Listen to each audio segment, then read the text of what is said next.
Louisiana's maternal mortality rate is among the worst in the nation, but Women's Hospital is hoping to change that, which is a good thing. Patients of the hospital are participating in a national study that places doulas with pregnant mothers. I sat down with 2 moms and 2 doulas participating in the program. Here's what they had to say. When Brianna Remo found out she was pregnant for the second time, she was confident that this pregnancy would be just as easy as the last. This one was long. I couldn't wait. It was long. I was like counting the days, and then I got an induction. So even knowing the day I was going to give birth, it still felt long. But as early as the first trimester, she was proven wrong. Because I was throwing up a lot, and I thought it was something that was going to go away, but it didn't go away. I threw up every day from the time I found out until I gave birth. Even after I had a Kai, I was still throwing up. Remo was diagnosed with hyperemesis gravidarum, a condition that causes excessive nausea and near constant vomiting. Remo says she lost 30 pounds during her pregnancy and needed IV fluids to stay hydrated. But even this wasn't the worst part of her pregnancy. Doctors would find clusters of tumors in her baby's head and heart during the final weeks of her 3rd trimester. You know, what was going through your mind whenever you found out that he was, has all these tumors? It was sad because you went through a perfectly normal pregnancy the first time, and then you're thinking, okay, I'm gonna go through another normal pregnancy, and then on top of throwing up, you find out that your child has a disorder. This news, compounding an already complicated pregnancy, was an impossible mountain to climb.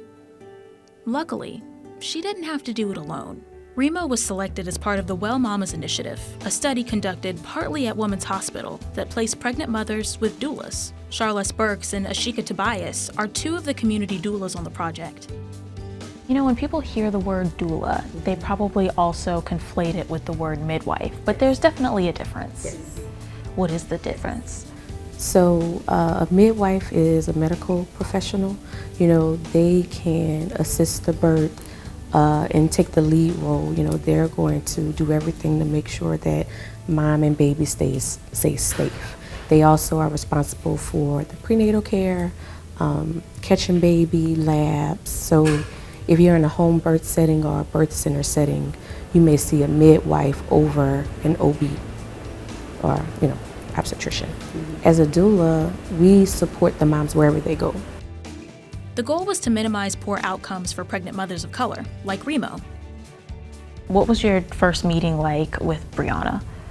I remember I met her and I went back into the office and I told Charlie, I'm like something's off, I don't know what we need to find. And we started to, figure out, depending on the gestation and the time, also determine the diagnosis.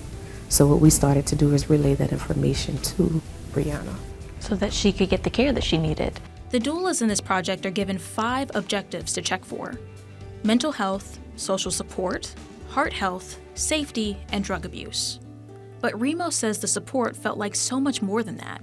It was like having a second set of eyes and a friend.